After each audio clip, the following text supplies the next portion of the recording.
कुछ काम दिए थे आपको। सबसे पहले तो डीटीएस वाले क्वेश्चंस, उसके बाद एक रिजल्ट आपको डिराइव करने के लिए दिया था, मोलैरिटी वाला हो गया वो सब। जैसे ये रिजल्ट ऐसा था, molality small M A is 10 to the power 3 into capital M minus 10 to the power divided by 10 to the power 3 density of solution minus molarity into molar mass of solute, ऐसा था। ये result verify कर लिया आप लोगों ने। आपके DTS में I guess second last question जो है वो यही वाला क्वेश्चन है, इसको बस रीअरेंज करना है, ठीक है। इस रिजल्ट के बाद किसी को दिक्कत तो नहीं इसको करने में?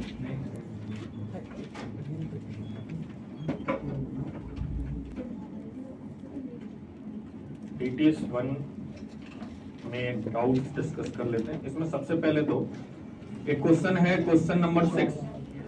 क्वेश्चन नंबर 6 हम आज के क्लास में डिस्कस करेंगे। क्वेश्चन नंबर 6 का अभी कंटेंट डिस्कस ही नहीं हुआ है, तो इसको अभी आप रहने दीजिएगा। इसके अलावा मैंने 2-3 क्वेश्चन और बोला था जो अभी आपको नहीं बनाने हैं, उसको छोड़ के बात कर रहे हैं हम। तो उसको छोड़ के बात करें तो क्वेश्चन नंबर 3 तो क्लास में ही कर लिया था। क्वेश्चन नंबर 4 अगर डाउट हुआ तो आप हाथ खड़े करेंगे। 5 हो गया, 6 अभी नहीं करना है, 7 हो गया, 8 और 9 नहीं करना था, 10, 11, 12, 13, 14 तो यही है, इसी को रीअरेंज कर लो। और 15 भी सिंपल है। 15 में डाउट है? चलिए काम स्टार्ट करते हैं क्वेश्चन नंबर 4 से। क्वेश्चन नंबर 4 देखो, बेसिकली मोल कॉन्सेप्ट का क्वेश्चन है, कंबसन बेस्ड क्वेश्चन है। और इस क्वेश्चन को करने से पहले आपको एक बात याद होनी चाहिए कि हाइड्रोकार्बन कंबसन करके CO2 और H2O बनाता है और उसका एक जनरल बैलेंस रिएक्शन कैसे होता है। तो एक CXHY O2 CO2 H2O, बताओ क्या क्या लिखूं आगे? X plus Y by 4 X CO2 Y by 2 H2। आप पहले तो ये रिएक्शन याद रखिए, और अगर आप भूल गए या पुराना हो गया हो तो अपने कॉपी में इसको कहीं लिख लो। बहुत काम देगा आपको ये रिएक्शन, ये बहुत ज्यादा इंपॉर्टेंट है।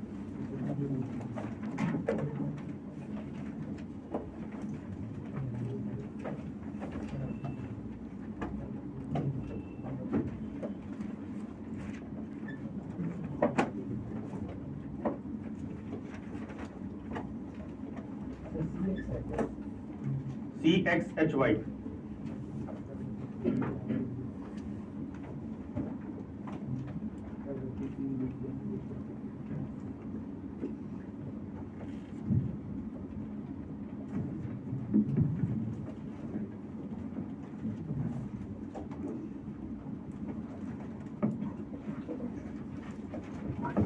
हो गया।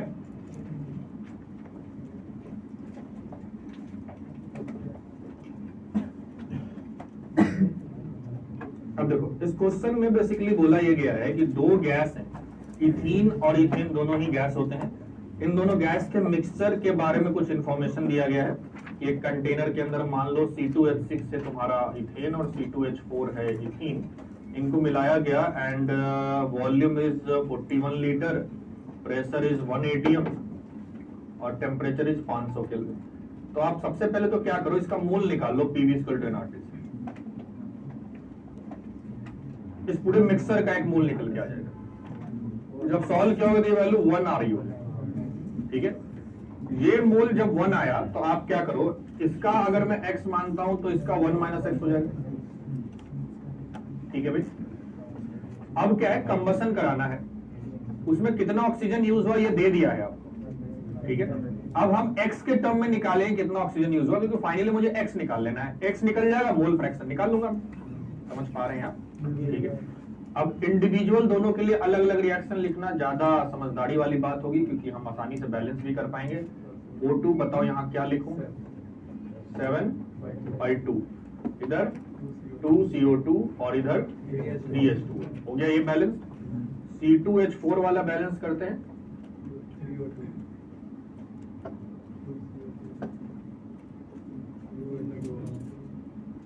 ठीक हो गया। अब इसका मोल कितना लिया था हमने x, तो इसका लिया था 1 माइनस। इसके एक मोल के लिए इसका 7/2 मोल यूज हो रहा है, तो ये हो जाएगा 7/2x मोल। इसका 3 टाइम्स ऑफ 1 माइनस x मोल। और n टोटल ऑफ ऑक्सीजन जो है वो 10/3 दिया हुआ है, जो किसके बराबर हो जाएगा 7/2x प्लस 3 माइनस 3x। इसको सॉल्व करके x निकाल लेंगे आप, x निकल गया तो इसका मोल और दोनों का मोल बेसिकली निकल गया और मोल फ्रैक्शन में निकल जाएगा। समझ रहे हो? लिखिए लिखिए लिखिए, जल्दी जल्दी लिखिए। मैं लास्ट में थोड़े कैलकुलेशन आपके लिए छोड़ दूंगा, क्योंकि आपको ये हैबिट जल्दी दिलवानी है कि आप घर पे जाके क्वेश्चन खुद से सॉल्व करना स्टार्ट करें। जिनका डाउट है जल्दी से लिखते रहिए, आगे बढ़ेंगे हम।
ऐसे कैसे, एक को इधर लग रही है, दो को उधर लग रही है।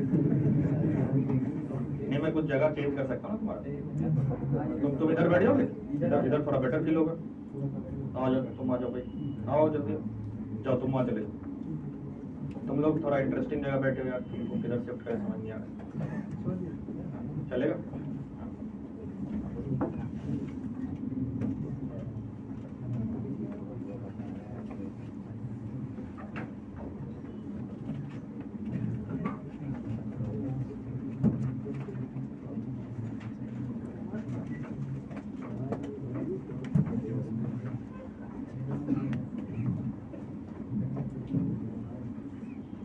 नेक्स्ट क्वेश्चन कौन सा है? 10th में बोला ये गया है कि मोलैलिटी और मोलैरिटी जो है वो बराबर है, तो उसका एक्सप्रेशन लिख देते हैं। मोलैरिटी जो है वो कैपिटल M और मोलैलिटी स्मॉल m। ठीक है। मोलैरिटी है number of mole upon volume of solution in litre. ये है number of mole of solute upon weight of solvent in kg। तो ये कट गया, तो volume of solution wait kilogram, ये बराबर हो जाएगा। ठीक है।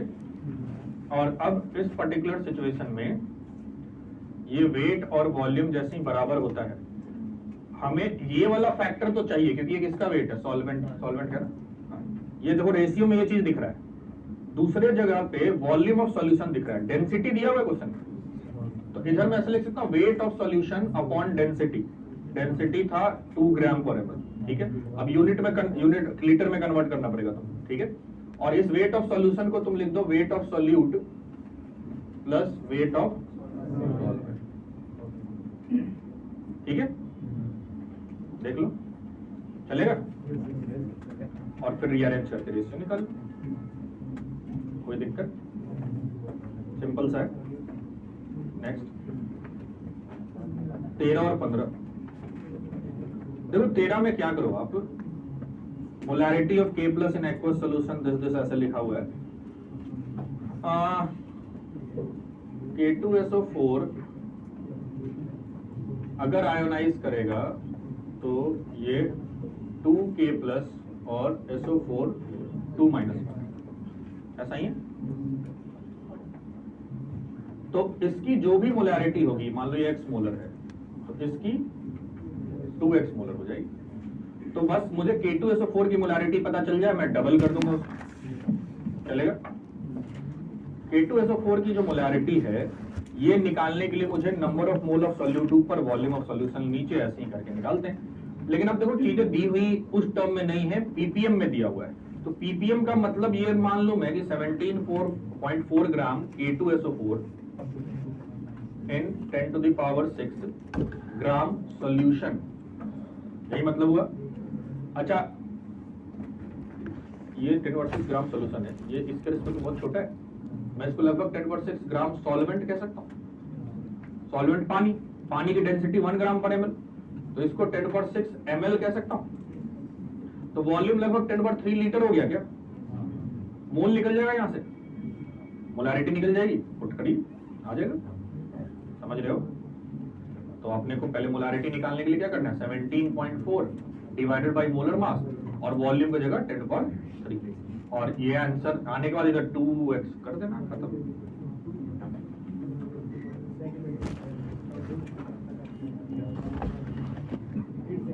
फिर से बताओ, पहले ये वाला बात समझ में आया, ये इसकी जितनी मोलैरिटी होगी आयोनाइज करने के बाद 2K है ना, तो 2K प्लस में चला जाएगा, तो जो इसका मोल होगा उसका डबल मिलेगा, तो मोलैरिटी जो है उसका डबल यहाँ पे, समझ में आ रहा है। अब 17.4 ग्राम K2SO4 in 10 to the power 6 gram solution ऐसा लिखा हुआ है। ये बात हम कैसे लिख पा रहे हैं, क्योंकि पीपीएम में बात है, ठीक है।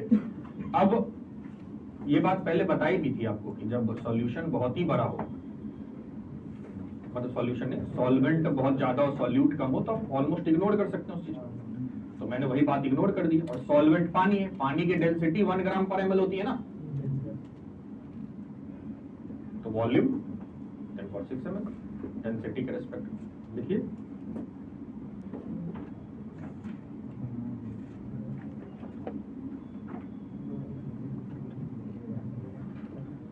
तेरह के बाद है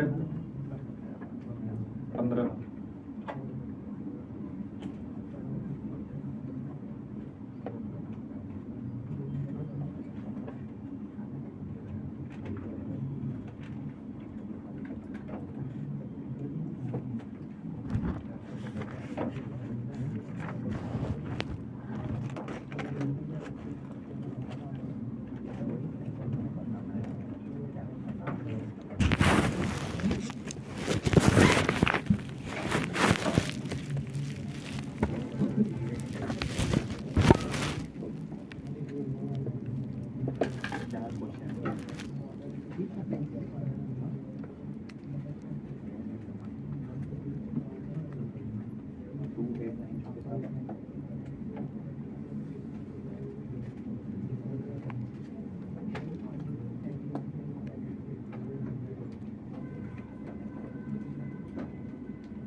पंद्रह में देखो तुम क्या करो, स्मॉल n सॉल्यूट का मोल है, कैपिटल N सॉल्वेंट का मोल है।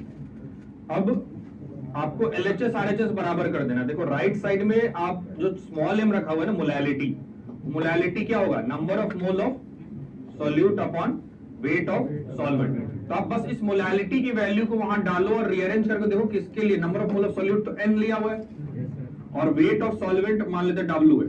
तो अब वेट ऑफ सॉल्वेंट को हम किसके रेस्पेक्ट में लिख सकते हैं, तो mole of solvent, molar mass ऐसे करके लिख सकते हैं। तो वो वाला पार्ट यहाँ रिप्लेस करो और देख लो किसके लिए मैच कर रहे हैं, LHS RHS। समझ रहे हो क्या बोल रहा हूँ? हाँ, इतना काम तो करना पड़ेगा आपको। स्मॉल m के जगह रिप्लेसमेंट करनी है, फिर देख लीजिए किसमें LHS RHS मैच कर रहा है, वो आपका आंसर हो जाएगा।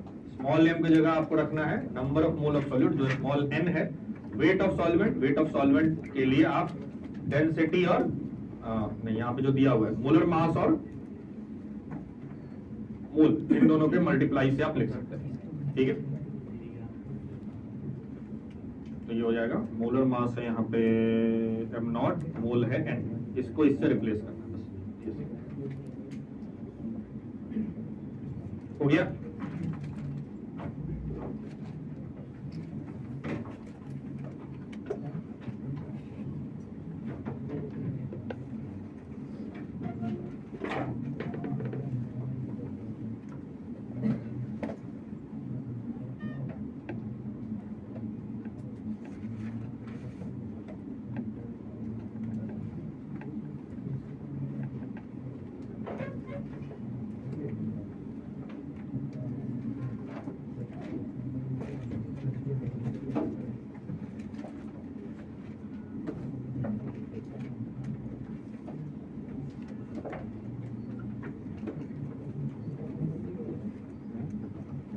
ठीक,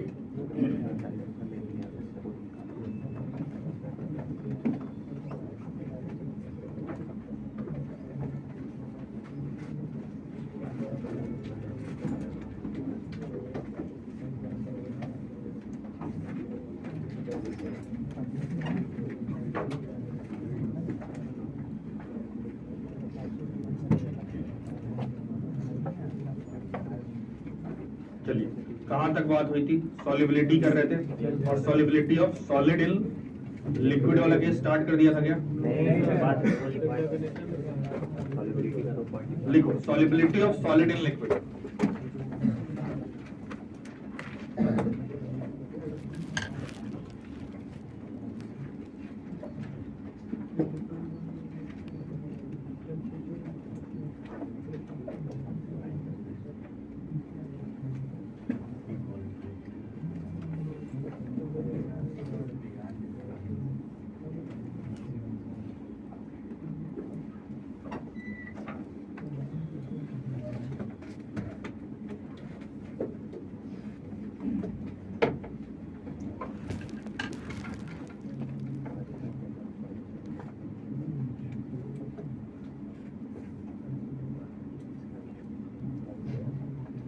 देखो कोई भी सॉलिड को लिक्विड में घोलने जाऊंगा तो वो घुलेगा या नहीं घुलेगा, ये कुछ पैरामीटर पर डिपेंड करता है।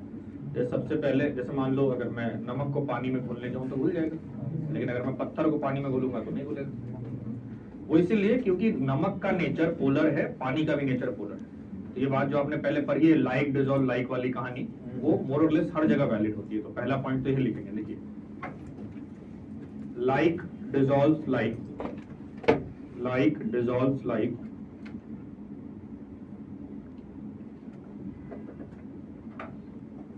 like dissolves like, which means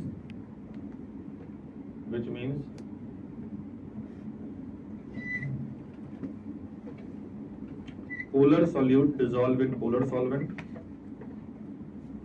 polar solute dissolve in polar solvent, and non-polar in non-polar, and non-polar solute in non-polar solvent.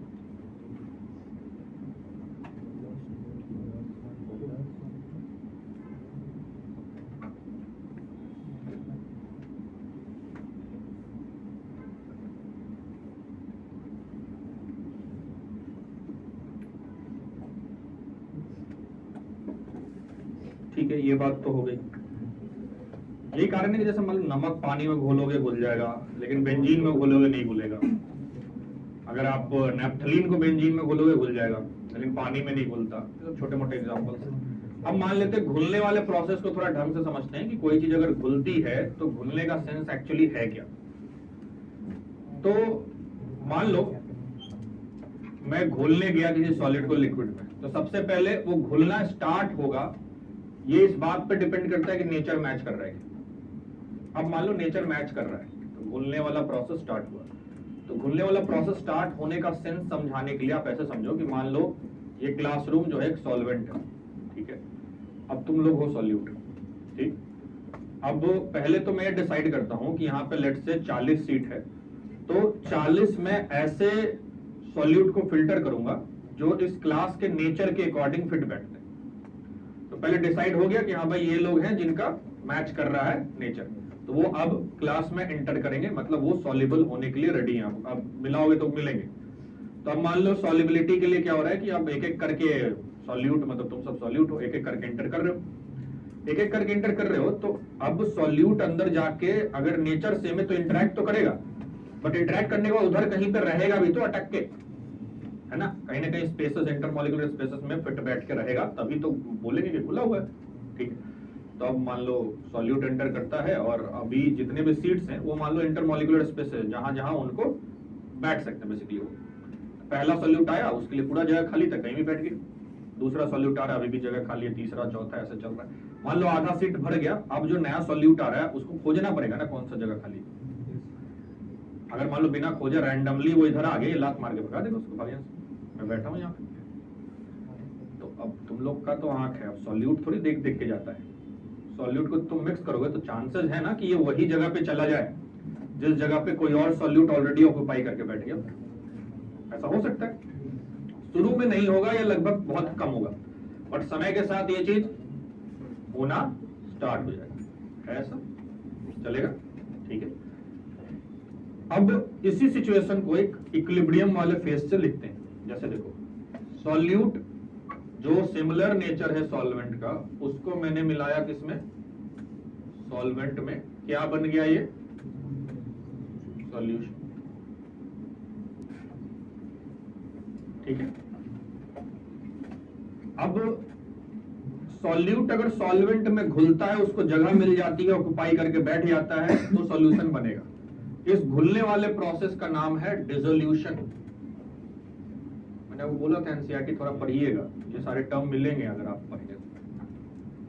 अब डिसोल्यूशन के साथ साथ थोड़े टाइम बाद ऐसा भी होने लगा कि वो कोशिश तो करता है इधर मिल के इधर बनने का, लेकिन ये बन नहीं पाता है, वापस ऐसे ही हो जाता है।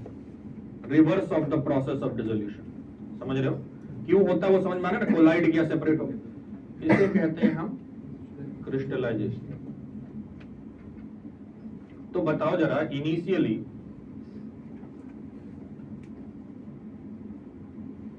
रेट ऑफ डिसोल्यूशन और रेट ऑफ क्रिस्टलाइजेशन का फंडा कुछ ऐसा होगा कि डिसोल्यूशन बहुत ज्यादा हो रहा होगा, क्रिस्टलाइजेशन तो इक्का दुक्का हो रहा होगा, लेकिन जैसे टाइम बढ़ते जाएगा रेट ऑफ डिसोल्यूशन जो है वो क्या होगा, बट क्रिस्टलाइजेशन का रेट जो है वो बढ़ेगा। तो फिर एक ऐसा समय आएगा जब इन दोनों में इक्विलिब्रियम आ जाए, मतलब इन दोनों का रेट बराबर हो जाए। क्या लगता है आपको, इस इक्विलिब्रियम वाले स्टेट पे अगर आप और मतलब अगर आप सॉल्यूट ऐड करते जा रहे हो, तो जितना सॉल्यूट ऐड करो मोर लेस उतना सेपरेट भी होते जा रहा है। दूर से देखने में तो ये लगा कुछ हो नहीं रहा है भाई इसमें। यही सिचुएशन को कहते हैं हम सैचुरेटेड सॉल्यूशन। तो बचपन में जब भी आपको सैचुरेटेड सॉल्यूशन पढ़ाया गया तो बोला no more solute can be dissolved. तो कहानी एक्चुअल में यह है कि जितना घुलता है उतना क्रिस्टलाइज होकर निकल भी जाता है, ठीक है।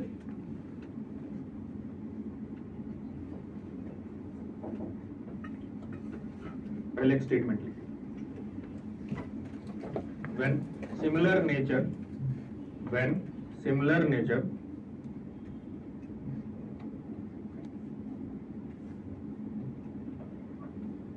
solute is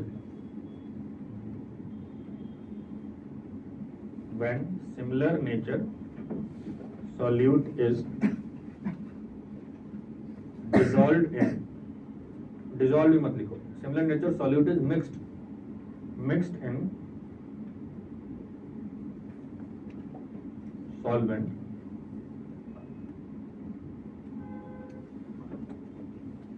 then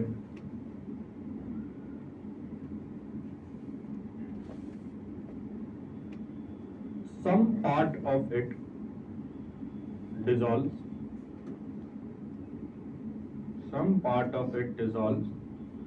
and its concentration increases.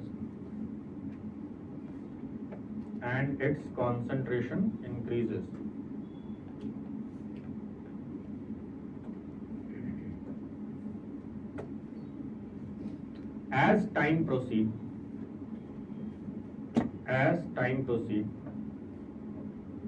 the incoming solute particle might collide with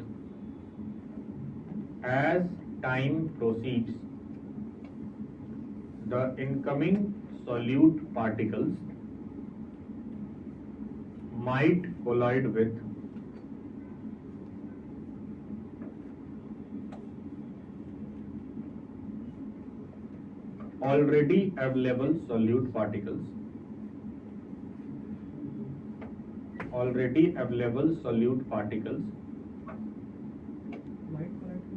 might collide with already available solute particles and get separated away.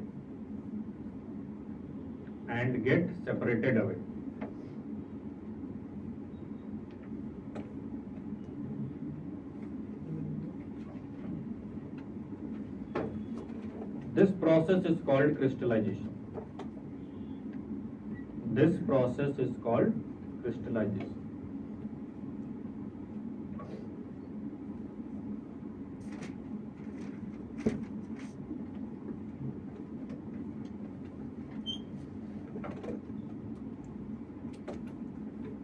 अगला point. When there is an equilibrium between dissolution and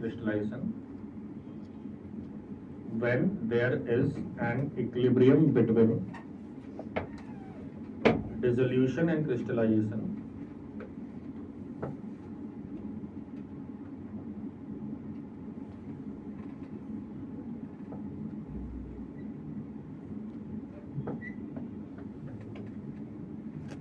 then the solution is said to be saturated solution.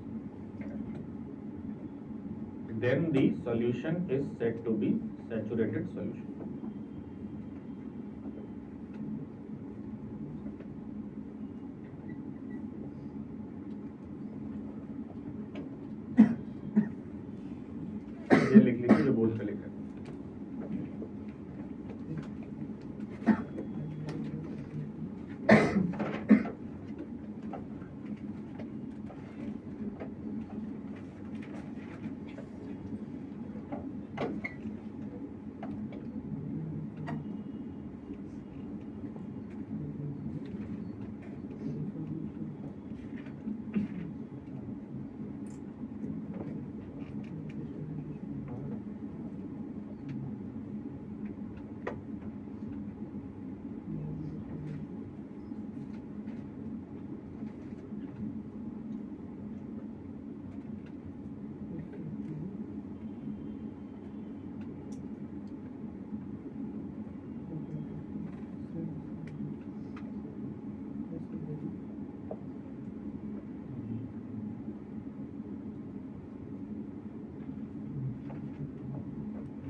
हो गया?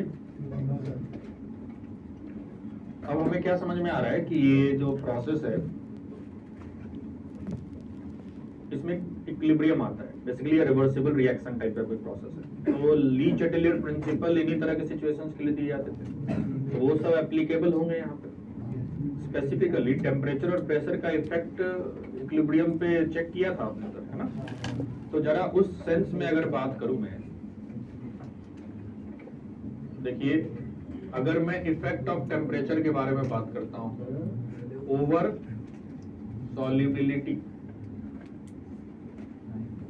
Effect of temperature over solubility के बारे में बात करता हूं, तो देखो टेम्परेचर बढ़ाने या घटाने पे क्या होगा, ये इस बात पर डिपेंड करता है कि प्रोसेस एक्सोथर्मिक या एंडोथर्मिक है।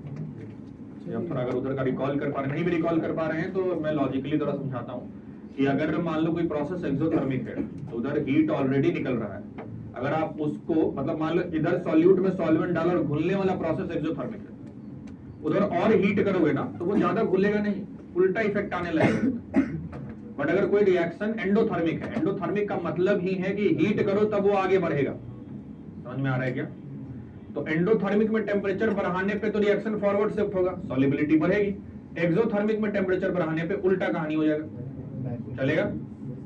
तो मान लो कि जो आपका डिसोल्यूशन प्रोसेस है उसके दो पॉसिबिलिटी हो सकती है, या तो ये क्या हो एक्सो या एंडो। अगर ये एक्सो हो तो डेल्टा एच कैसा होगा और एंडो हो तो डेल्टा एच होगा पॉजिटिव।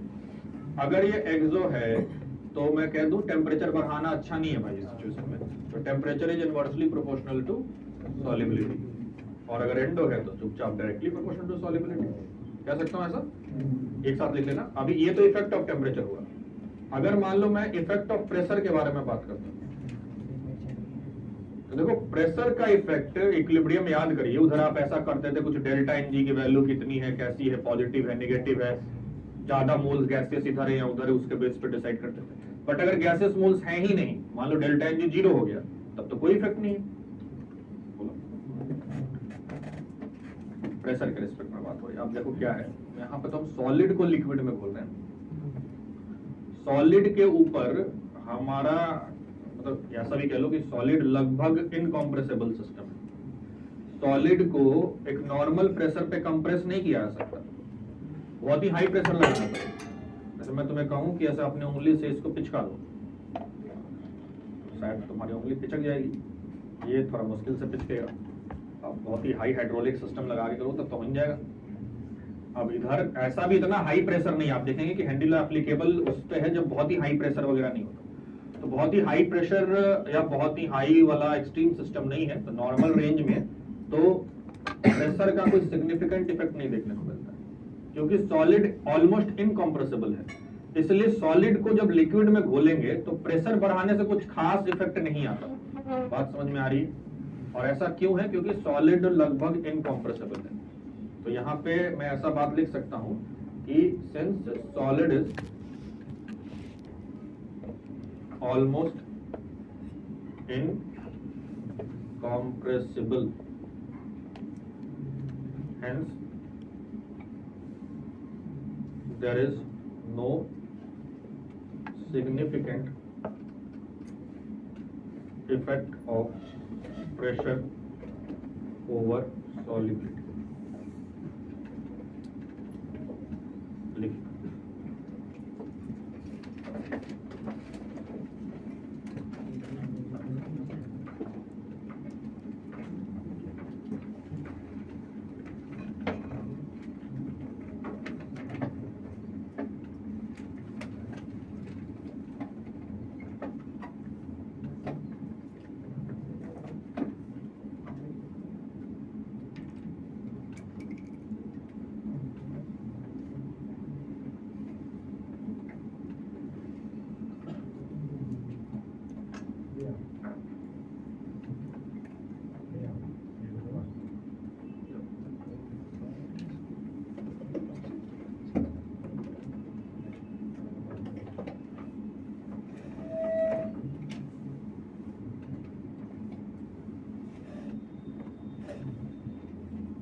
इसके बाद लिखेंगे आप solubility of gas in liquid.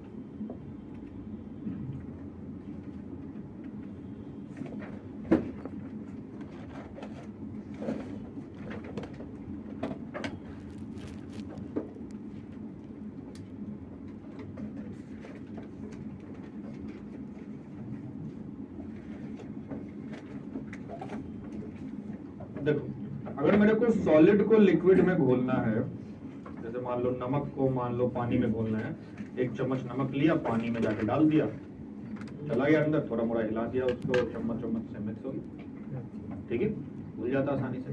अब मैं क्या करना चाह रहा हूँ, गैस को लिक्विड में घोलना चाह रहा हूँ, तो मैं कहीं से गैस लेके आता हूँ और लिक्विड एक जगह रखा हुआ है, गैस को बोलता हूँ चल छोटू घुल जा अंदर, मानेगा तुम्हारी बात? गैस को एक तो पहले जैसे ही फ्री छोड़ोगे, बहती हवा सा था चला। गैस को अगर आप लिक्विड में डालने जाएंगे तो थोड़ी जबरदस्ती करनी पड़ेगी, ये महसूस हो रहा है?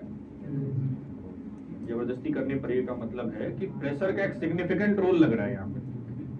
अगर आप प्रेशर अप्लाई नहीं करेंगे तब तो गैस घुलने से रहा। पिछले केस में प्रेशर का कोई रोल खास नहीं दिखा, बट इधर तो प्रेशर का बहुत मेजर रोल दिख रहा है। समझ में आ रही बात?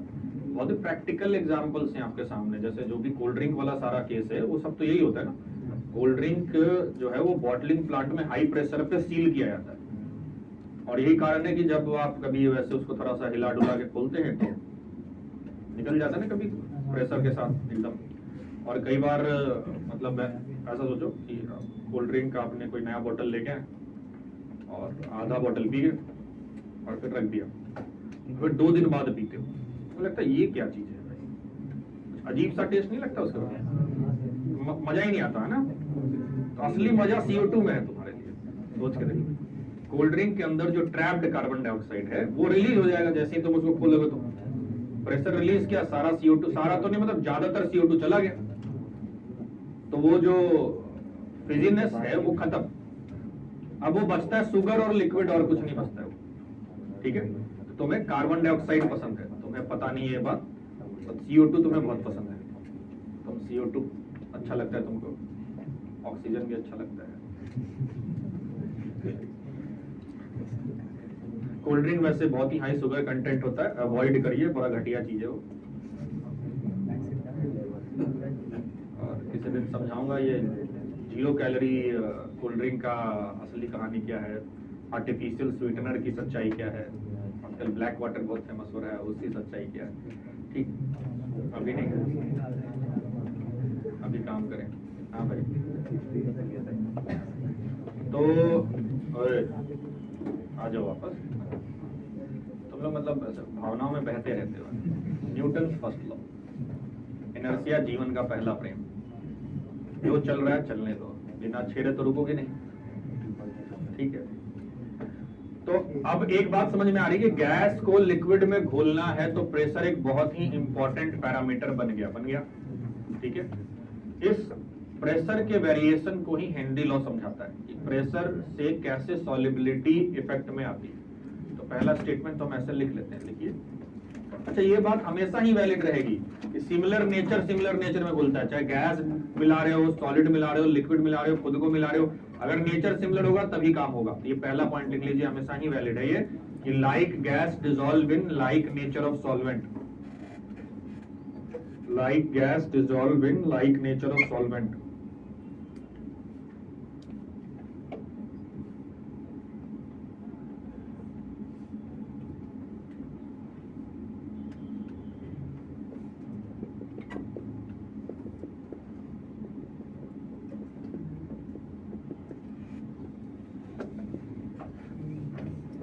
अगला पॉइंट में लिखो, pressure plays a very significant role, pressure plays a very significant role in pressure plays a very significant role in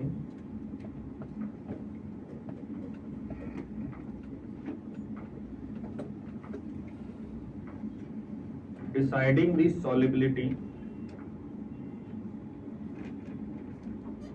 and deciding the solubility of gas in liquid.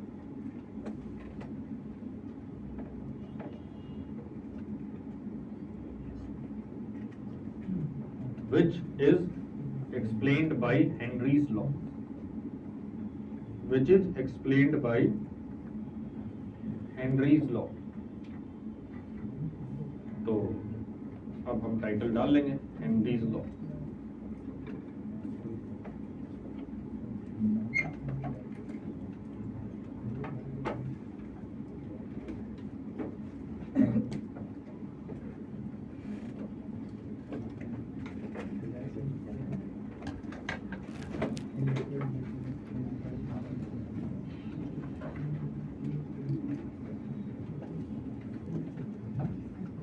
देखो, हेनरी लॉ को समझने से पहले एक बात समझो। हेनरी लॉ बहुत ही सीधी सी बात कहता है कि प्रेशर बढ़ाओगे तो सॉल्युबिलिटी बढ़ेगी।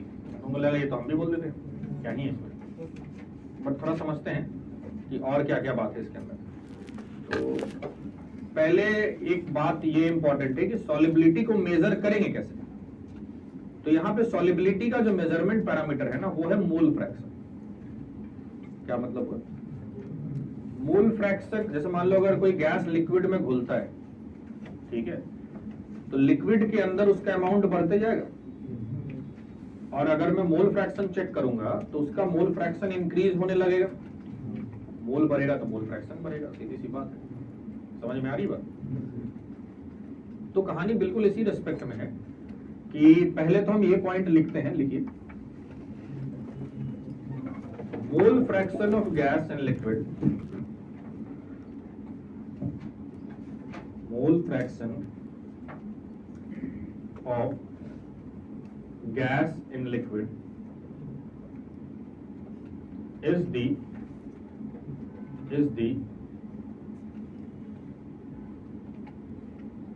measurement of solubility, is the measurement of solubility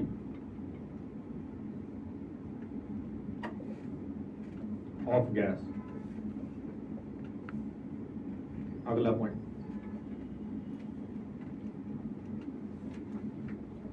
according to Henry's law,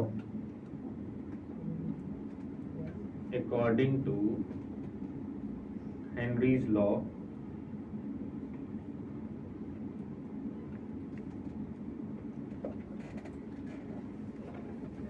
the solubility of gas, the solubility of gas is directly proportional to pressure.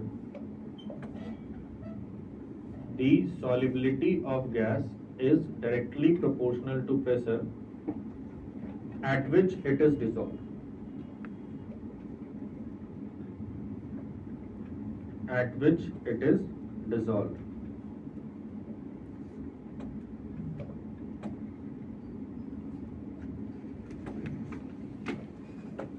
At constant temperature.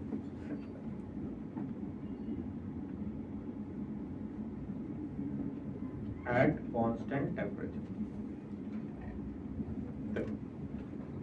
पहली बात ये बोली गई है कि मोल फ्रैक्शन जो है वो सॉल्युबिलिटी का मेजरमेंट है, ठीक है। तो और वो प्रेशर के डायरेक्टली प्रोपोर्शनल है। तो ऐसा लिख सकता हूँ कि मोल फ्रैक्शन जो है वो प्रेशर के डायरेक्टली प्रोपोर्शनल है ना। अगर ऐसा है तो कोई ऐसा भी लिख सकता है कि प्रेशर भी प्रोपोर्शनल है मोल फ्रैक्शन के। मतलब ज्यादा से ज्यादा क्या होगा, इधर जो कांस्टेंट आएगा इधर जो कांस्टेंट आएगा रेसिप्रोकल होंगे। जैसे ही मैं इस कांस्टेंट को हटाऊंगा तो P इज इक्वल टू एक, मतलब प्रोपोर्शनैलिटी हटाऊंगा तो एक कांस्टेंट आएगा। ये कांस्टेंट KH से रिप्रेजेंट करते हैं, इसको हेनरीज लॉ कांस्टेंट कहते हैं या हेनरीज कांस्टेंट भी कह सकते हैं। अब देखिए बाकी चीजें क्या है। P जो है ये है पार्शियल प्रेशर ऑफ गैस।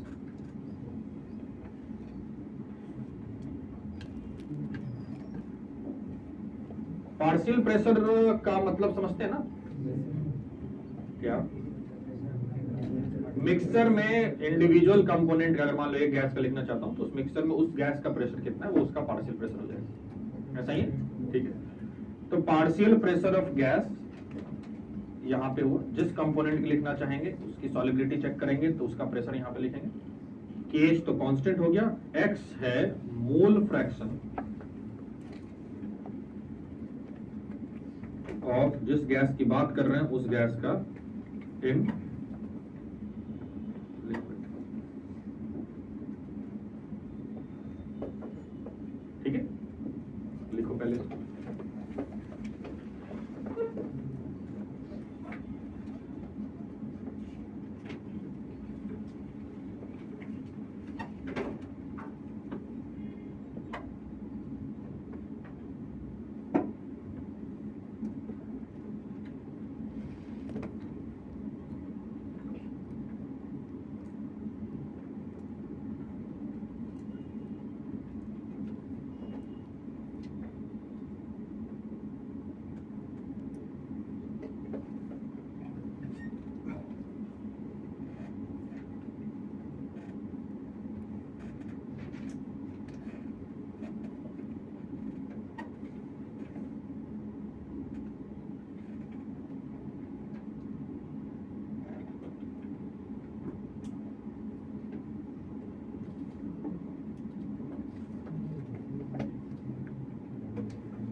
जाओगे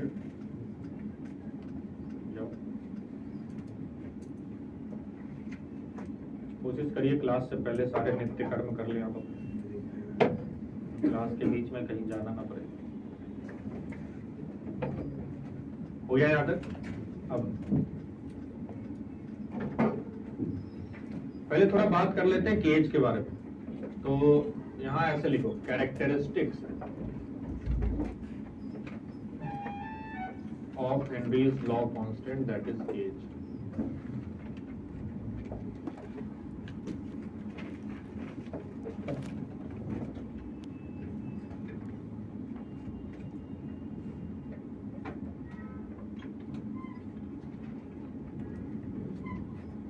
पॉइंट वाइज लिखेंगे इसमें।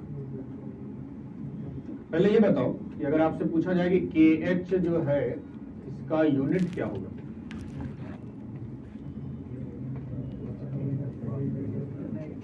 मोल फ्रैक्शन का क्या यूनिट होता है? यूनिटलेस। तो केएच का यूनिट प्रेशर का यूनिट होगा। अब जिस यूनिट में आप प्रेशर लेंगे वही यूनिट केएच का यूनिट हो जाएगा। पहला पॉइंट यही लिखिए, KH has unit of pressure. KH has unit of pressure.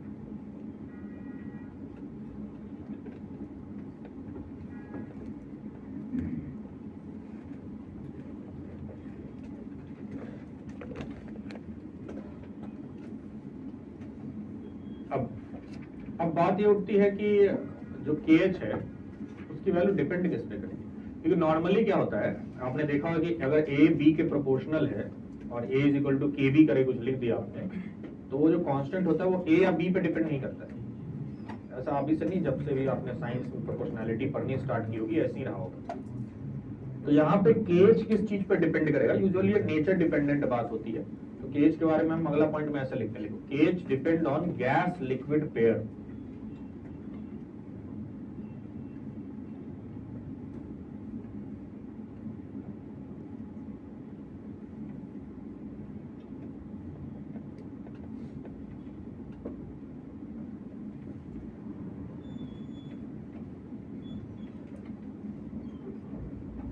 KH depend on gas liquid pair।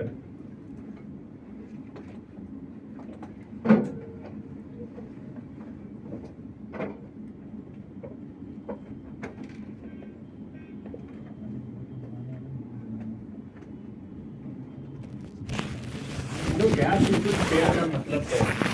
Gas liquid pair का मतलब ये हुआ कि किसी ना किसी तरह से गैस पे डिपेंडेंट भी है, तो गैस चेंज करेंगे तब भी KH चेंज हो जाएगा, और लिक्विड चेंज करने पे भी KH चेंज हो रहा है। अब ये थोड़ा इंटरेस्टिंग बात है।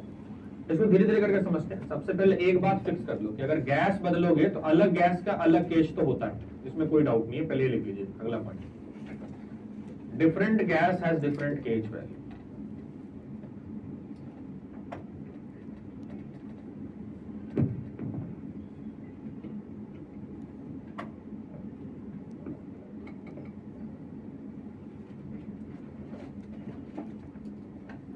Different gas has different KH value, सीधी सी बात है। तो अगर मान लो एक ही लिक्विड में मैं अलग अलग गैस मिलाते जा रहा हूं तो केज अलग अलग होते जाएगा, ये तो क्लियर है।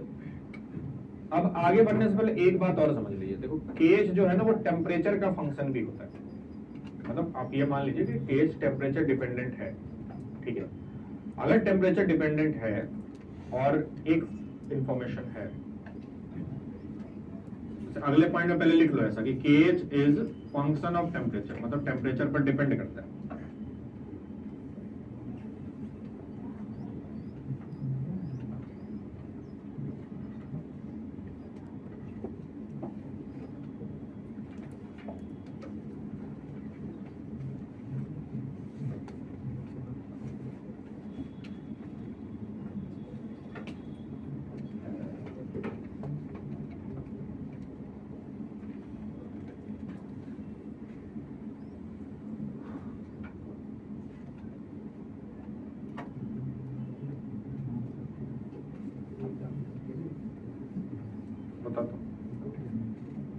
ये लिखा आपने। अब एक इंफॉर्मेशन है, देखो अलग अलग गैस के लिए केएच में भी अलग तरह से वेरी कर सकता हो, बट नाइट्रोजन और ऑक्सीजन के लिए कहानी कुछ ऐसी है कि नाइट्रोजन और ऑक्सीजन के लिए केएच टेम्परेचर के डायरेक्टली प्रोपोर्शनल है। इसका प्रैक्टिकल एविडेंस है।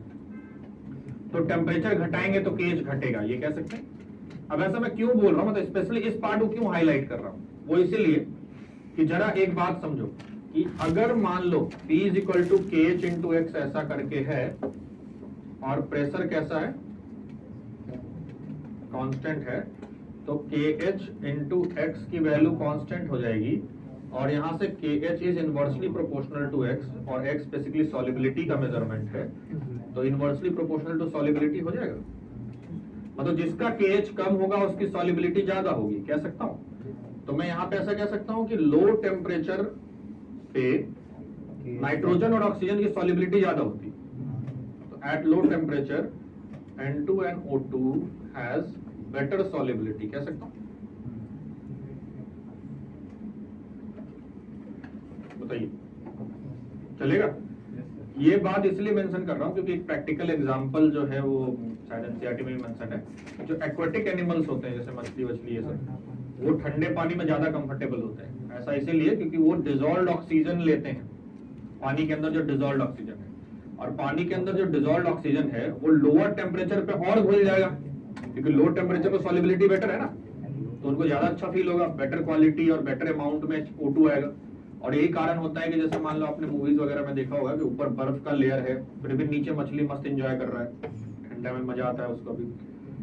फिशिंग का कॉन्सेप्ट भी ऐसा ही है कि मतलब जब गर्मी का टाइम, या गर्मी भी छोड़ो, दिन में जैसे जो दोपहर का टाइम होता है तो सरफेस वाटर का जो सरफेस है वो गर्म हो जाता है और वो धीरे धीरे ठंडा होता है। जब वो गर्म होगा तो सारा मछली वछली नीचे चला जाता है, और जैसे शाम से रात होता है वो धीरे धीरे ऊपर आता है। इसलिए कई बार जो भी मछुआरा ये सब होता है वो सब रात में अपना पूरा जाल वाल बिछा के मस्त निपटा देता है सबको। उसको हैंडी लॉ शायद पता होगा, तो लेकिन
हो गया,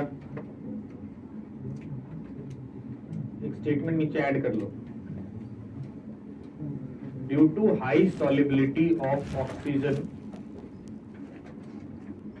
due to high solubility of oxygen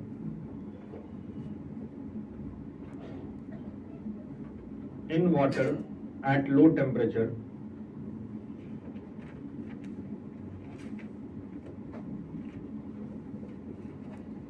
due to high solubility of oxygen in water at low temperature,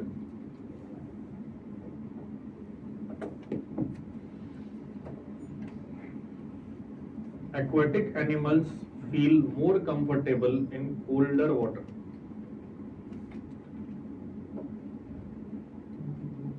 Aquatic animals feel more comfortable in colder water.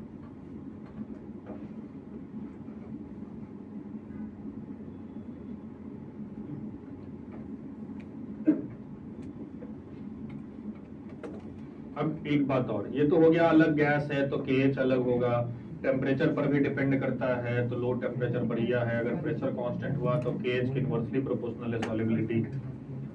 But अब मैं ऐसा कह रहा हूं कि अगर मान लो एक ही गैस है, कोई गैस ए है और उसको 4 अलग अलग लिक्विड में मिलाया, तो गैस एक है तो केएच की वैल्यू तो फिक्स होनी चाहिए, लेकिन अलग अलग लिक्विड में मिलाने पे भी केएच बदलता हुआ पाया गया। ऐसा क्यों हुआ है वो समझो।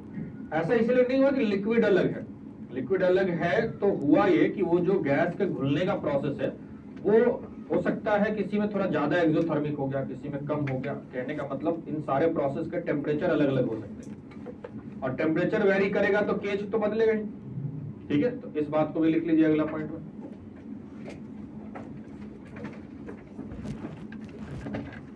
For a given gas,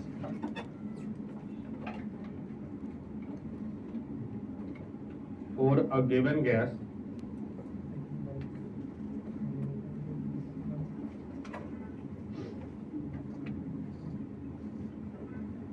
dissolved in different liquid,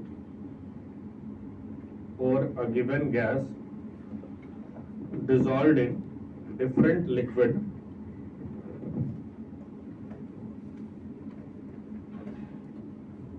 KH value might differ, KH value might differ.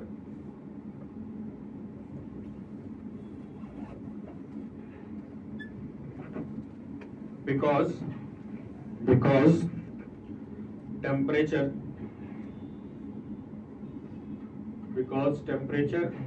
might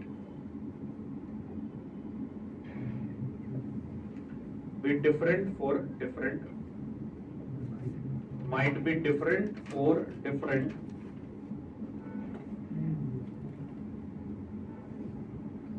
dissolution keys,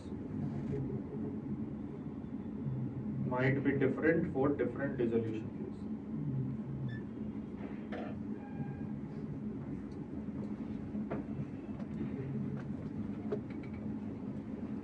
समझ में आया ये सारी बातें? ठीक है, अब जरा देखो हमारा इक्वेशन क्या है, P is equal to KH into X. अगर मान लो कोई गैस ए के लिए लिखूंगा तो प्रेशर, पार्शियल प्रेशर उसका लिखना पड़ेगा, मोल प्रेशर उसका लिखना पड़ेगा।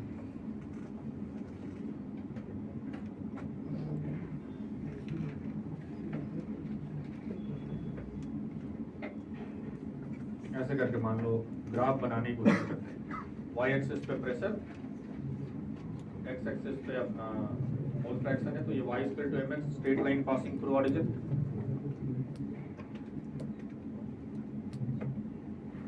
ऐसा जाएगा, और इसका जो स्लोप है tan थीटा वो kh होगा। ठीक, अब मान लो यहीं पे एक और चीज कंपेयर करता हूँ, लेट्स से मैं दो अलग अलग गैस के लिए, गैस ए है, ये गैस बी है, ये मान लो थीटा ए है, ये थीटा बी है, दो अलग अलग गैस के लिए बात करता हूँ। स्ट्रेट लाइन तो जाएगा, ये बात क्लियर हो चुकी है, और स्लोप KH है वो भी क्लियर हो चुका है। तो बताइए थीटा ए से बड़ा थीटा बी, तो tan थीटा ए से बड़ा tan थीटा बी, क्योंकि 90 डिग्री से कम है, पॉजिटिव ही रहेगा, इनइक्वालिटी नहीं पलटेगी। ठीक है, तो KH ए से बड़ा KH बी, ठीक है भाई। यहाँ जिसका केज छोटा होता है, अगर प्रेशर कांस्टेंट हो तो उसकी सॉल्युबिलिटी ज्यादा होती है ना। इससे कंक्लूजन निकाल सकता हूं मैं कि for constant pressure A is more soluble। ठीक है, लिखिए।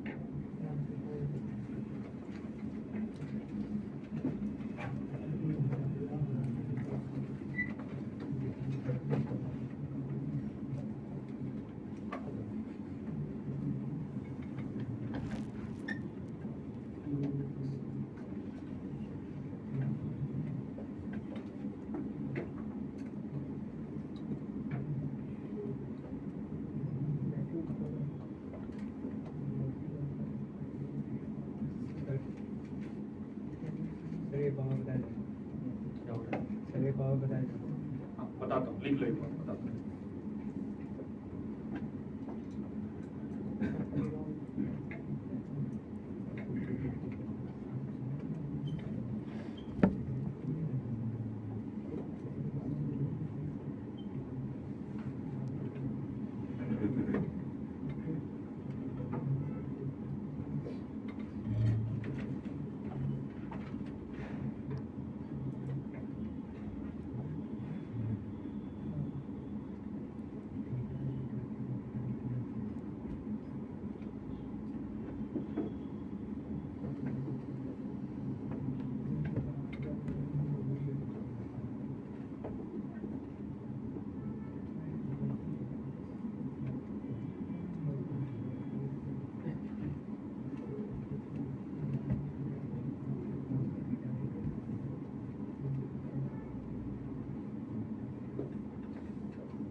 यहाँ पे हमने किया क्या है, तो सबसे पहले हमने ये किया है कि P equal to KH into X में y एक्सिस पे प्रेशर है, x एक्सिस पे मोल फ्रैक्शन है, तो स्ट्रेट लाइन है, ओरिजिन से पास होता हो, ये बात तो समझ में आ रही है।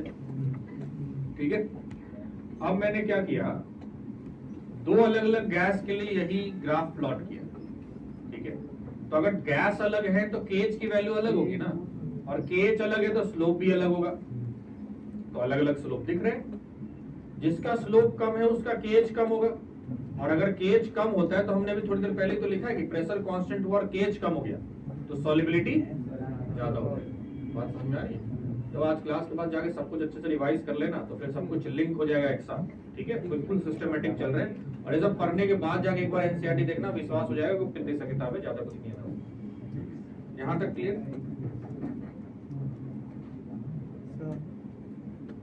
तो थीटा भी ग्रेटर देन थीटा ए के नीचे क्या लिखा है?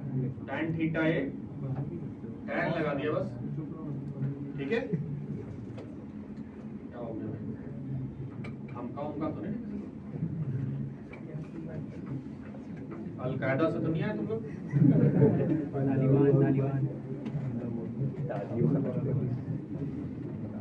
देखो, अब मैं आपको ये समझाता हूँ। जैसे जे एडवांस ने एक साल एक क्वेश्चन पूछा था, उसमें मिक्सचर ऑफ गैस को लेकर सिचुएशन समझाया गया। उस क्वेश्चन को अभी करेंगे भी, बट जरा देखिए, एक assumption कभी कई बार ले लेते हैं। मान लो एक लिक्विड है, सॉल्वेंट जो है यहाँ पे, उस लिक्विड का नाम है C। ठीक, यहाँ पे A और B दो सॉल्यूट। ठीक है, इसको डाल के मिलाना चाह रहे हैं। अच्छा, इससे पहले एक बात समझ लीजिए, ये जो हेनरी लॉ है वो एप्लीकेबल ही होता है लो सॉल्युबल गैस में। मतलब वैसे गैसेस जो 100% बहुत अच्छे से घुल जाते हैं ना, उनकी केस की बात ही नहीं करती है।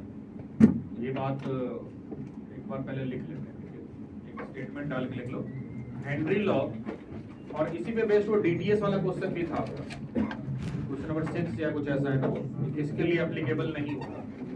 देख लो, Henry law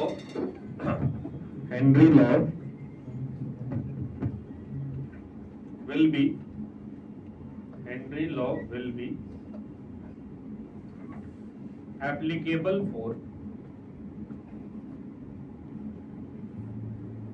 applicable for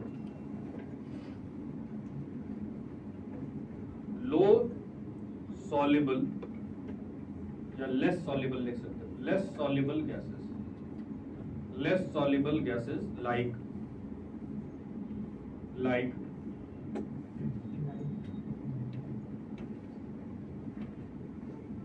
hydrogen H2O2 N2, like H2O2 N2, helium neon etc for water। तो वाटर सॉल्वेंट के लिए बात कर रहे हैं।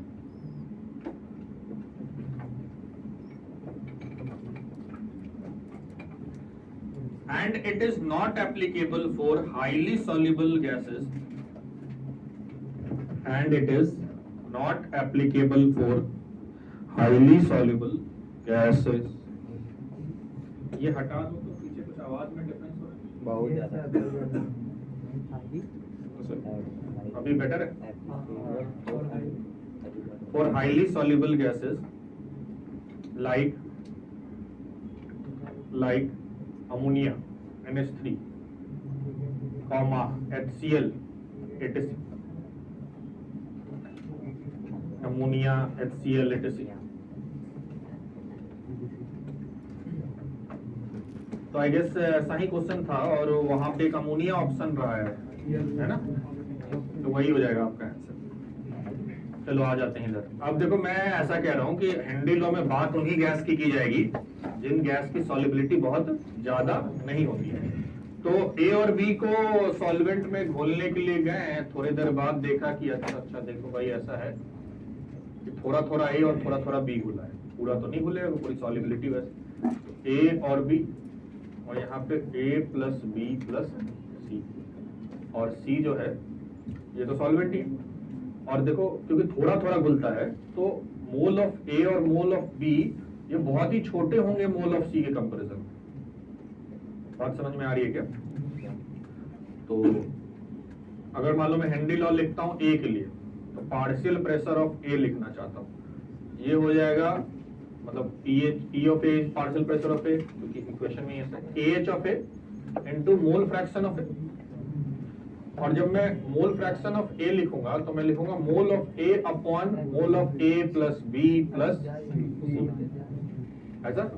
लेकिन mole of A plus B plus C जो है इसमें सबसे बड़ी वैल्यू तो सी है, तो मैं इसको ऑलमोस्ट इग्नोर करके KH Na upon N solvent या NC लिख सकता हूँ। ये करने से ना कैलकुलेशन बड़ा ही स्मूथ हो जाता है, ये आप देखेंगे भी।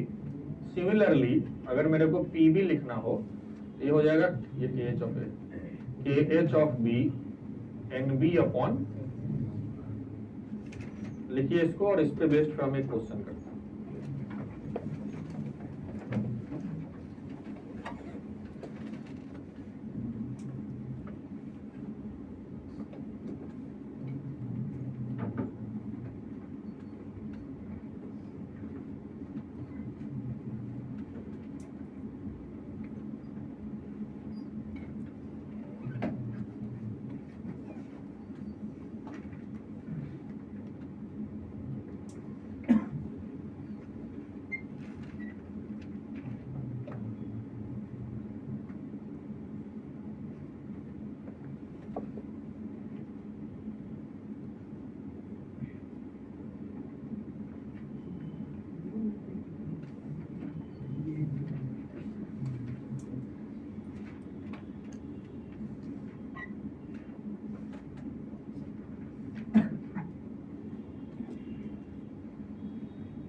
लिख लिया? अगर आपके पास वर्कबुक है तो you can open page number 65, JEE advance archive DTS 2 65। वैसे मैं क्वेश्चन बोल भी देता हूँ। क्वेश्चन नंबर है 16, पहला क्वेश्चन इस पेज का। क्वेश्चन है दी KH4, दी KH जिनके पास नहीं है, सबके पास है क्या? ऐसा कोई है जिसके पास ना हो या अगल बगल में नहीं लिख सकता है सब कोई? तो पहले तो क्वेश्चन कॉपी में लिखना है, लिखो लिखो क्वेश्चन कॉपी।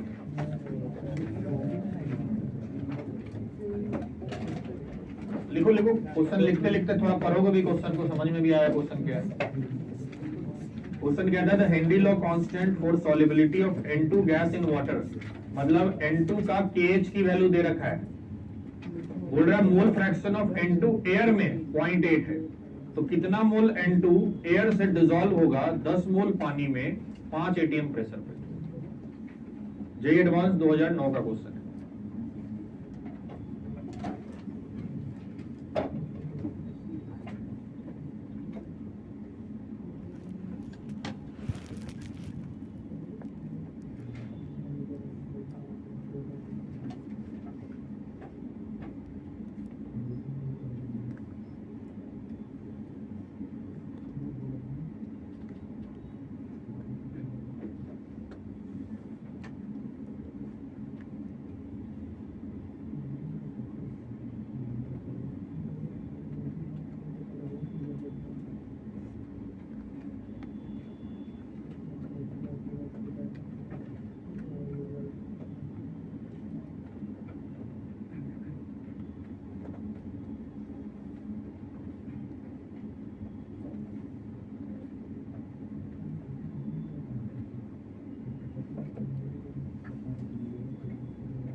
इसमें इस एजम्पशन की भी जरूरत शायद पड़ेगी।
क्या आ रहा है?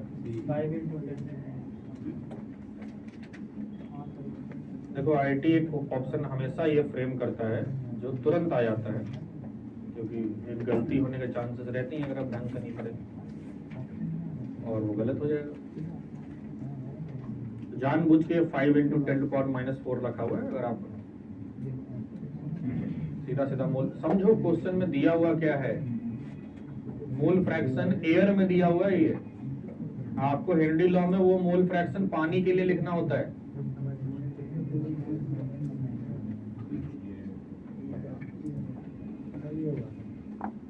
जल्दी 2 मिनट और दूंगा, करो करो करो करो। एक्सप्रेशन लिखो प्रॉपरली। हेनरी लॉ का एक्सप्रेशन लिखोगे तो P of N2 = KH × mole fraction of N2 आएगा। P of N2 partial pressure of N2 है। यहाँ पे पार्शियल प्रेशर दिया नहीं है, निकालना पड़ेगा आपको। Mole fraction into total pressure से निकालिए निकालिए निकालिए।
जरा देखो हेनरी लॉ का एक्सप्रेशन ऐसे ही तो लिखा रहेगा, और हेनरी लॉ ही लगाना है, ये बात तो क्लियर है। गैस की लिक्विड में सॉल्युबिलिटी KH दे दिया तो बात सीधी सी है, वही लगाना है। ये विचित्र प्रकार का प्राणी कहाँ से आता है?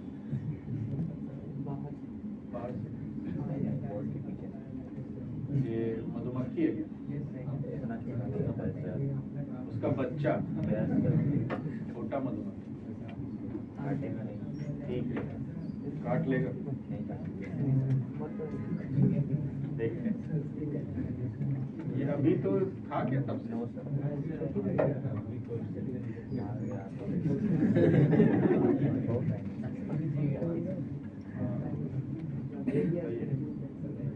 चलो, पार्शियल प्रेशर ऑफ N2 जो है, ये मिक्सर ऑफ गैस में N2 का प्रेशर कितना है ये निकालना है। आप ध्यान रखिएगा क्वेश्चन में 5 ATM दिया हुआ था ना कुछ, लेकिन वो पार्शियल प्रेशर ऑफ N2 नहीं है, वो टोटल प्रेशर है। तो आपको क्या करना है, मोल फ्रैक्शन N2, जिस मिक्सर की बात हो रही है कौन सा मिक्सर है? एयर, इसमें P टोटल मल्टीप्लाई करेंगे तब जाके पार्शियल प्रेशर ऑफ N2 आएगा। KH की वैल्यू क्वेश्चन में 10⁵ दी हुई है। मोल fraction of N2 in water is mole of N2 upon mole of N2 plus 10 मोल। ये वैल्यू है 0.8, ये वैल्यू है 5, मल्टीप्लाई किया, ये हो गया 4। तो यहाँ पे ऐसा लग रहा है 4 इज इक्वल टू 10⁵ इंटू, इसको अभी हमने सीखा कि इसको लगभग 10 लिख सकते हैं, n ऑफ N2 अपॉन 10, ये हो गया 10⁴। देखो आ गया answer. Number of mole of N2 is 4 into 10⁻⁴।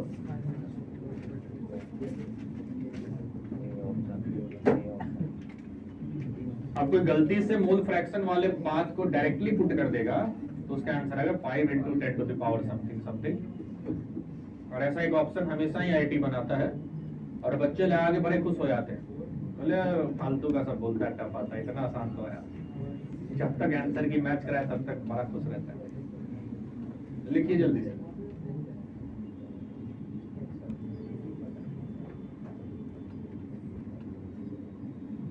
ये लगता है बोर्ड के पीछे कहीं छुपा हुआ था, इसकी जनसंख्या बढ़ती जाती है।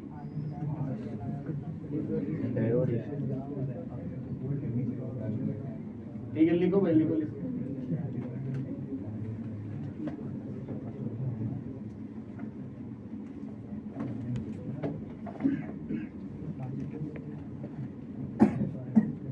जल्दी लिखो।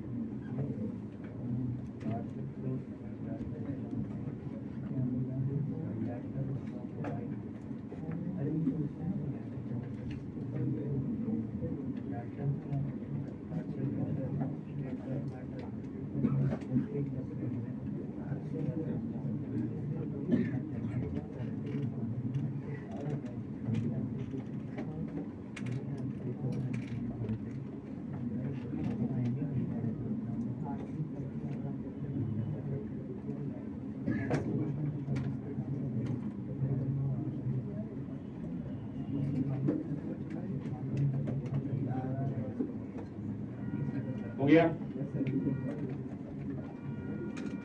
समझ में आया इसका एप्लीकेशन?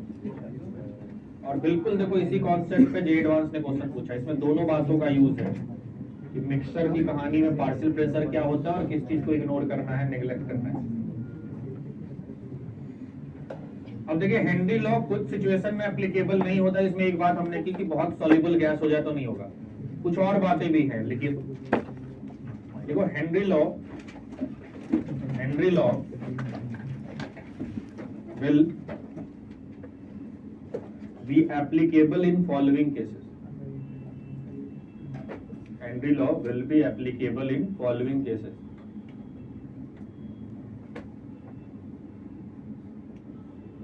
पहला point, pressure must not be too high. Pressure must not be too high. दूसरा, temperature must not be too low. Temperature must not be too लो.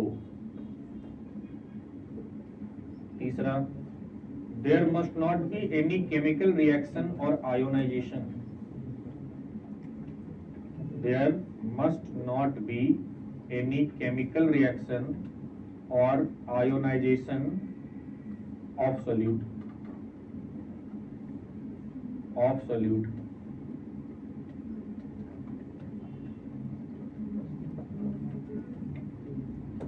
ठीक. There must not be any chemical reaction or ionization of solute.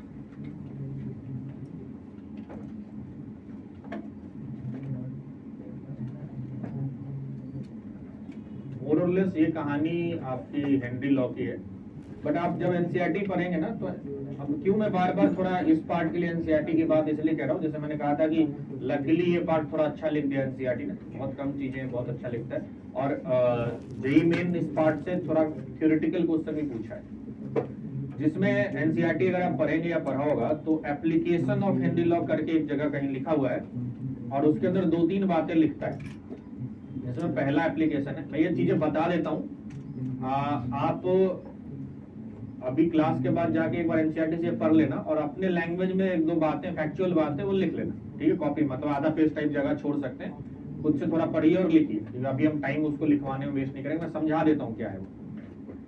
J advance वैसे वो सारी चीजों को नहीं पूछता, but नहीं मैंने एक बार पूछा है तो थोड़ा समझना जरूरी है। सबसे पहली बात ये कहता है कि कोल्ड ड्रिंक में कार्बन डाइऑक्साइड की सॉलिबिलिटी जो है वो हेनरी लॉ डिसाइड करता है, ठीक बात है, जितना ज्यादा प्रेशर तो पहला वाला बात तो हो गया कि कोल्ड ड्रिंक की कहानी या सॉफ्ट ड्रिंक्स की कहानी की एप्लीकेबिलिटी। दूसरा क्या है कि कुछ 2 मेडिकल कंडीशंस के बारे में बात की गई है, एक टर्म है बेंड्स और एक है एनॉक्सिया, ये दोनों एनसीईआरटी में मिलेगा, मैं समझा देता हूँ ये क्या है, बाकी आप लिख लेना अपने लैंग्वेज में। जैसे पहले एनॉक्सिया की बात करते हैं, एनॉक्सिया कहता है कि मतलब अगर बहुत ही हाई एल्टीट्यूड पे आप चले जाएंगे तो हाई एल्टीट्यूड पे जाओगे तो एटमॉस्फेरिक प्रेशर कम हो जाता है ना, एटमॉस्फेरिक प्रेशर कम होगा तो ऐसे आपने सुना होगा कि बोलते हैं कि ऑक्सीजन कम है, ऑक्सीजन कम है, बेसिकली ऑक्सीजन कम नहीं होता, तुम्हारे ब्लड के अंदर ऑक्सीजन की सॉलिबिलिटी कम हो जाती है, क्योंकि प्रेशर कम है तो कम घुलेगा, हेनरी लॉ लगाओ, तो जब ऑक्सीजन कम होगा तो फिर डिजीनेस, चक्कर आना और इस तरह की प्रॉब्लम होने लगेंगे, ठीक है, बहुत ही हाई अल्टीट्यूड पर जाने पे ऐसा होता है। दूसरे सिचुएशन में अगर बात करें जो बेंड्स है, ये थोड़ा सा इंटरेस्टिंग केस है और बहुत टाइम तक लोगों को ये बात पता ही नहीं थी कि ऐसा कुछ होता है। तो स्कूबा डाइविंग जब करने जाएंगे ना, जो स्कूबा डाइवर्स होते हैं जो बहुत ही डीप ओशन में जाते हैं, तो आपने देखा होगा वो पूरा टायर वटायर लेके ऑक्सीजन सिलेंडर लेके कूद जाता है।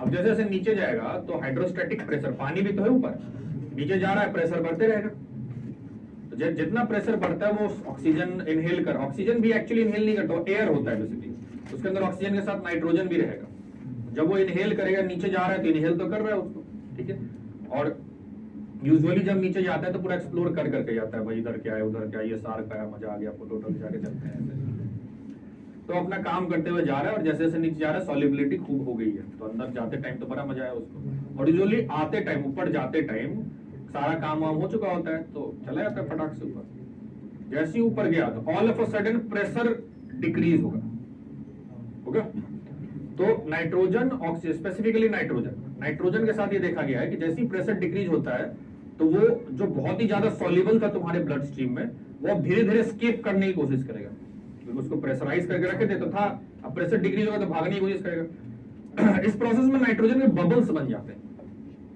और नाइट्रोजन के जो बबल्स होते हैं वो आपके आर्टरीज, वेन का ब्लड वेसल्स को बेसिकली ब्लॉक कर जाते हैं, और ये ब्लॉक करेंगे तो फिर दिक्कत होना स्टार्ट हो जाएगी, इसी टर्म को बेंड्स कहते हैं। कहानी समझ में आई? तो बहुत टाइम तक तो स्कूबा डाइवर्स के बारे में ऐसा होता था कि वो नीचे जाते थे, चले ही जाते थे, फिर तो पता ही नहीं तो पता ही नहीं चलता था, फिर धीरे धीरे समझ में आया कि ये सारी दिक्कतें हैं। तो आजकल क्या होता है कि इस सिलेंडर में, ऑक्सीजन सिलेंडर कहते तो हैं बट उसके अंदर नाइट्रोजन भी होता है, उसमें थोड़ा सा हीलियम भी मिक्स कर देते हैं, लगभग 10-11% टाइप का हीलियम मिक्स कर देते हैं। इससे मिक्स करने से होगा कि उसका मोल फ्रैक्शन कम हो जाएगा, उसकी सॉल्युबिलिटी उतनी नहीं होती जितनी पहले हुआ करती थी, समझे? ये सेम टू सेम पूरी कहानी एक्सप्लेन होगी एनसीईआरटी में, आप आधा पेज टाइप का जगह छोड़ दीजिए, अपने लैंग्वेज में लिख लेना, ये ऐसे 3 टर्म लिख लो यहाँ पे कि याद रहे आपको कि लिखना है कुछ इसके बारे में, ठीक है?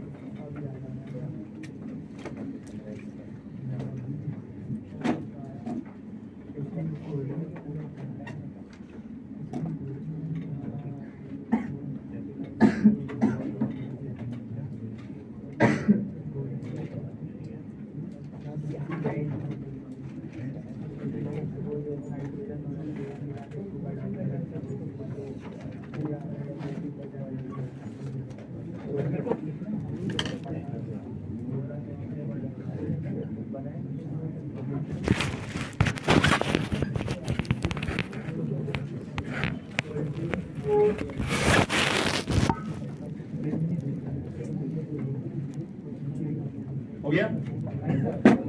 अब ये 3 टर्म लिखने हैं भाई, इसमें इतना क्या सोच रहे हो? फिर जगह छोड़ दो, वो जगह आपको एनसीईआरटी पढ़ने के बाद भर लेनी। तो ये पूरा जो हम पढ़ रहे थे वो गैस की सॉलिबिलिटी लिक्विड के ऊपर थी, और उस पर प्रेशर का इफेक्ट क्या होता था इसको हमने पूरे डिटेल में हेनरी लॉ के अंदर पढ़ा है, ठीक है। अच्छा, टेम्परेचर का इफेक्ट अगर पूछे तो कहानी फिर से वही है कि एक्सो होगा या एंडो होगा, उस पर डिपेंड करेगा। ज्यादातर केस में यही देखने को मिलता है, ज्यादातर फिर से कह रहा हूँ क्योंकि एक्सेप्शंस हैं, कि गैस जब लिक्विड में घुला जाता है तो मोस्टली ये प्रोसेस एक्सोथर्मिक पाया गया। अगर एक्सोथर्मिक होगा तो टेम्परेचर बढ़ाओगे तो सॉलिबिलिटी घटेगी। तो आप ऐसा लिख लो, इफेक्ट ऑफ टेम्परेचर लिख के एक लाइन ऐड कर लो, effect of temperature.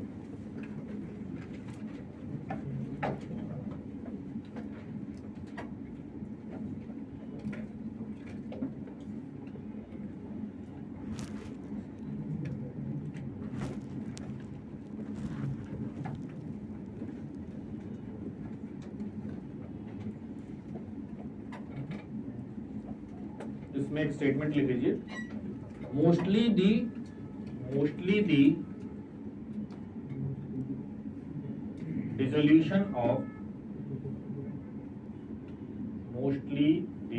dissolution of gas in liquid is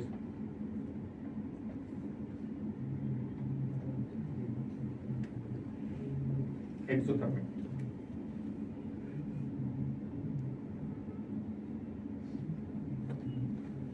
Hence, solubility decreases with increase in temperature. Hence, solubility decreases with increase in temperature.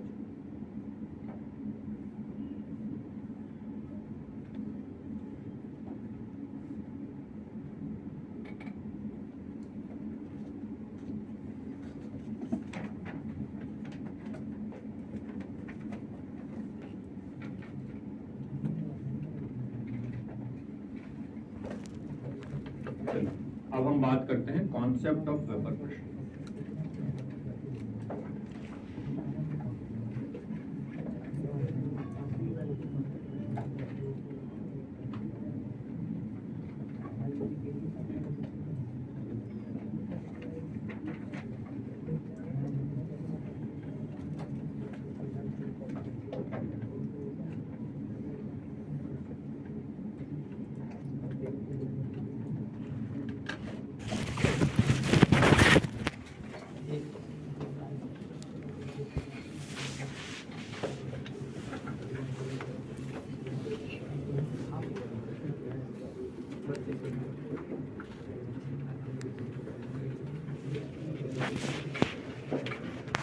देखो भाई, वेपर प्रेशर के कॉन्सेप्ट को समझने से पहले एक सिंपल सा एक्सपेरिमेंट समझो। मान लो एक ओपन कंटेनर, ठीक है। इस ओपन कंटेनर में लिक्विड भरा हुआ है और 2 तरह के मॉलिक्यूल हैं इसमें। एक मॉलिक्यूल तो बिल्कुल लिक्विड के अंदर में कहीं पे, इसको बल्क मॉलिक्यूल कहते हैं, और इनके चारों तरफ लिक्विड के मॉलिक्यूल होते हैं। तो इन पे जो नेट फोर्स होता है वो कट पिट के 0 हो जाता है। ये इसके पास बैलेंस्ड फोर्स है, हर डायरेक्शन से आया और कट के 0 हो गया, ठीक है। लेकिन कुछ मॉलिक्यूल्स हैं जो सरफेस पे हैं, ये सरफेस मॉलिक्यूल। ये आप जब सरफेस टेंशन वगैरह फ्लूइड मैकेनिक्स में पढ़ा होगा तो ऐसी कहानी समझाई गई होगी। तो सरफेस मॉलिक्यूल के पास अनबैलेंस्ड फोर्स रहता है, इसकी काइनेटिक एनर्जी भी मैक्सिमम होती है। ये अपने आप को बैलेंस करने की कोशिश करता है, जिससे एक नेचुरल टेंडेंसी होती है ऊपर निकलने की, ठीक है। और यही कारण है कि जैसे मान लो एक कंटेनर में पानी भर के मैं बाहर रख दूं, 1-2 घंटे के बाद जाकर चेक करूंगा तो शायद आधा हो जाए या खत्म ही हो जाए, पता है सर। इस प्रोसेस को क्या कहते हैं? इस प्रोसेस को हम इवेपोरेशन कहते हैं। इवेपोरेशन और वेपराइजेशन अलग चीज। एक बात बताओ, पानी जो है तो मतलब वेपर में कन्वर्ट अपने बॉइलिंग पॉइंट को होता है ना, और बॉइलिंग पॉइंट तो 100 डिग्री सेल्सियस है। तो तुम पानी बाहर रखते हो तो क्या लगता है बाहर 100 डिग्री सेल्सियस टेम्परेचर रहता होगा?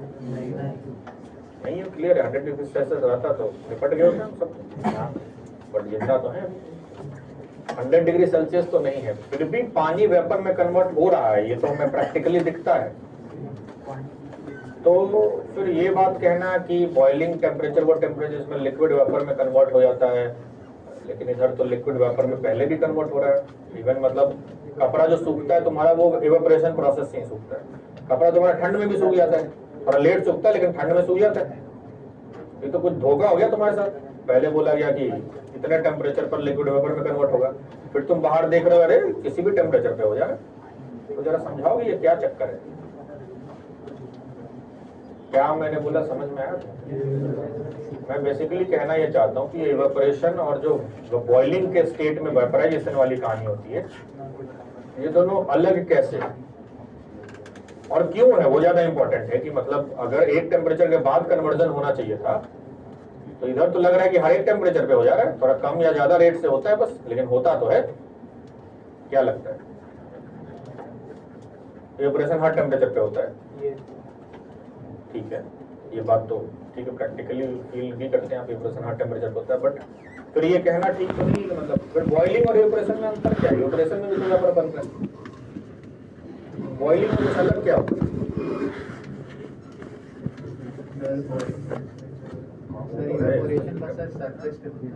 इवेपोरेशन सरफेस पे होता है, ओके, पूरा एक साथ हो जाएगा। नहीं सर, जैसे नीचे वाला सर पहले एरिया बॉइल हो, फिर वो सर ऊपर चला जाता है, ऊपर वाला फिर नीचे आ जाता है। गुड। जैसे एक टाइम के बाद पूरा सब बॉइल हो जाता है। जो ये कह रहा है ये बहुत हद तक सही है। आप सोचिए इवेपोरेशन, ये बिल्कुल सही बात है। यहाँ पे सरफेस के मॉलिक्यूल के पास अनबैलेंस्ड फोर्स है, अंदर के मॉलिक्यूल के पास अनबैलेंस फोर्स नहीं है। तो सरफेस का मॉलिक्यूल चाहता है कि मैं बैलेंस करूं, जिससे नेचुरल टेंडेंसी ऊपर जाने की आ जाती है, ठीक है। इस प्रोसेस को इवेपोरेशन कहते हैं। तो मान लो ये एक ओपन कंटेनर है, तो ओपन कंटेनर के अंदर हमारे पास सिर्फ इवेपोरेशन हो रहा है और इसमें कोई टेम्परेचर की बात भी हम नहीं कर रहे।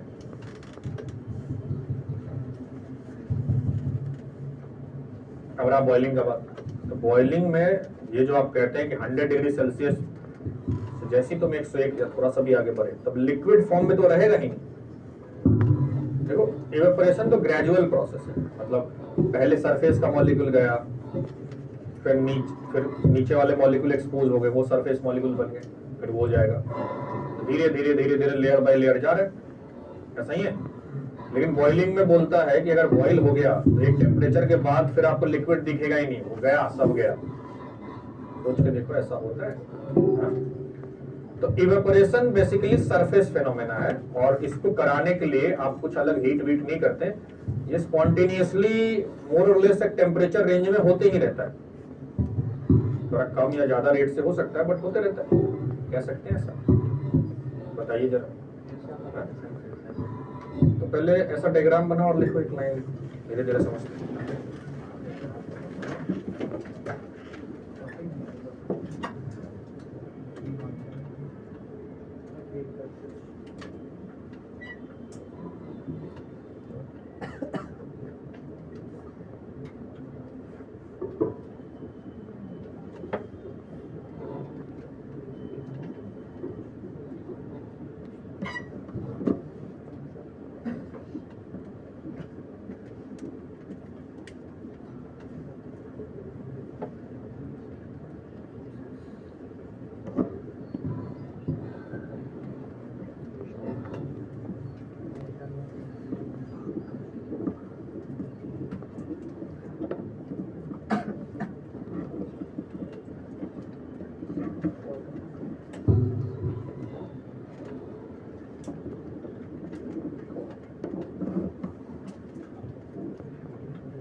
evaporation is a spontaneous process. Evaporation is a spontaneous process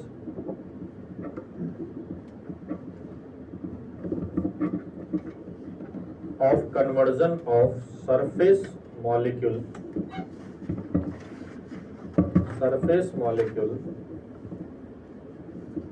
over liquid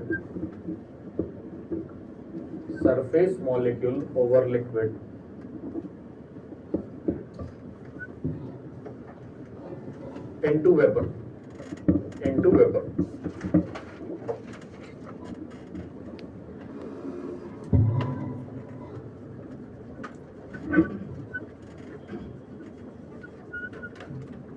अगला point, in an open container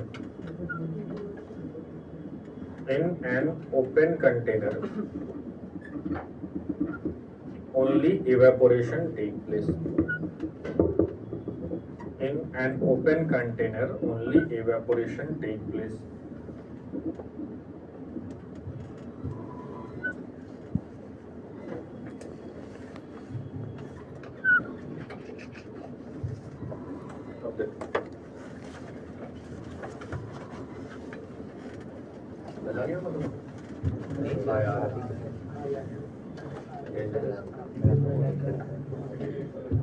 मुझे लगा इसको शायद हिंदी लो ज्यादा पसंद है।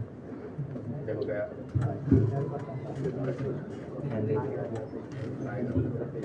ये एडवांस वाला क्वेश्चन सॉल्व करने आता है, छोटा मोटा नहीं करता। सही होता है। अब देखो हमने क्या किया, एक लिक्विड था और वेपर में कन्वर्ट होगा, सरफेस मॉलिक्यूल जाएगा, हो रहा है ये काम। अब आपने क्या किया, आपने ऊपर ढक्कन रख दिया, मतलब कंटेनर को क्लोज कर दिया। ठीक है, जैसे ही आपने कंटेनर क्लोज, ध्यान रखिएगा सिर्फ कंटेनर क्लोज किया, ना ही टेम्परेचर पे कोई चेंज है, ना ही लिक्विड के सरफेस या सरफेस एरिया में कोई चेंज है, सब कुछ सेम है, बस ऊपर चुपचाप जाके ढक्कन रख दिया। तो लिक्विड के सरफेस के मॉलिक्यूल को पता चलेगा क्या कि ढक्कन रख दिया, तो उसको क्या है, वो तो अपना हो रहा है, टेम्परेचर सेम है, तो ये अपना सेम रेट से मोर और लेस इवेपोरेशन दिखा रहा होगा और ऊपर जा रहा होगा। जाते जाते जाते जाते जैसे ही थोड़ा ऊपर जाएगा, इधर हो जाएगा डूब, कोलिजन होगा, यहाँ पे होगा कोलिजन, और कोलिजन के साथ हो जाएगा loss in energy. Energy lose करने के बाद ये पार्टिकल अब खटाक से नीचे आना स्टार्ट होगा। कहने का मतलब है कि इस क्लोज्ड सिस्टम में, ये क्लोज्ड है, इसके अंदर इवेपोरेशन के साथ कंडेंसेशन भी होगा।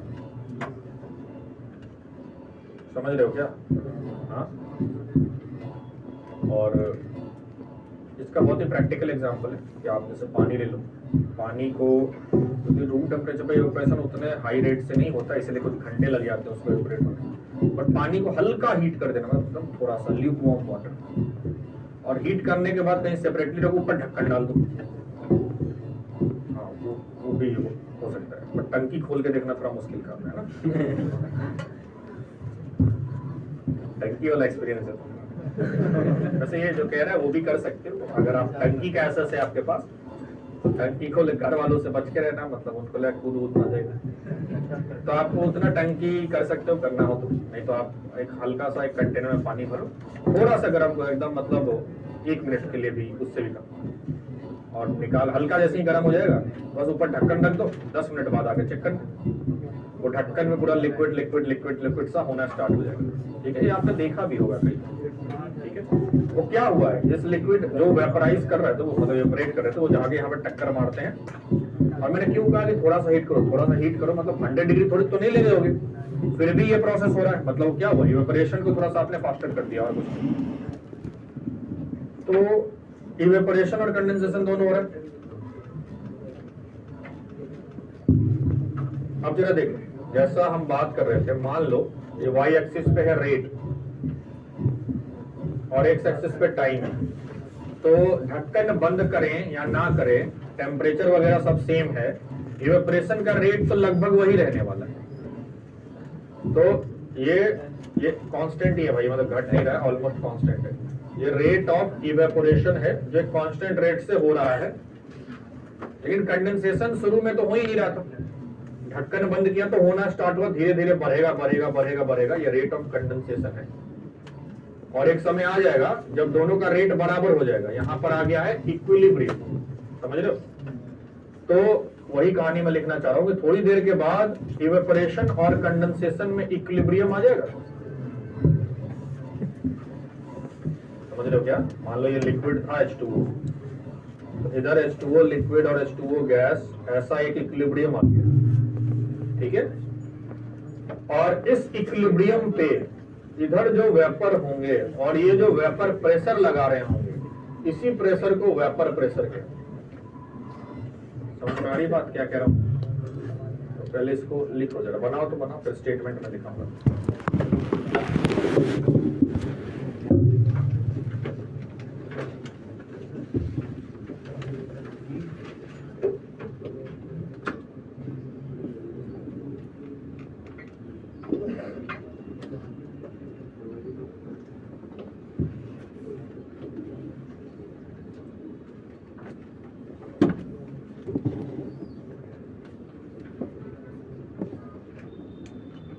ये वाला मिटा दूं, ये वाला हो गया।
हो गया।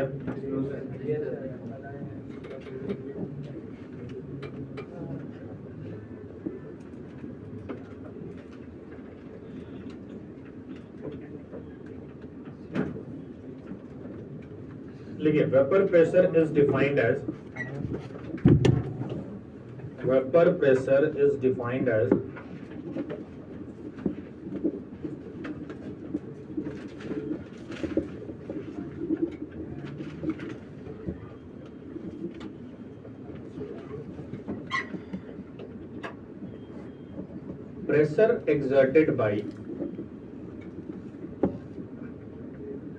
pressure exerted by vapors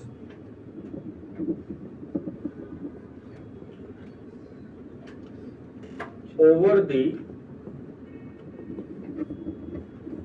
vapor liquid interface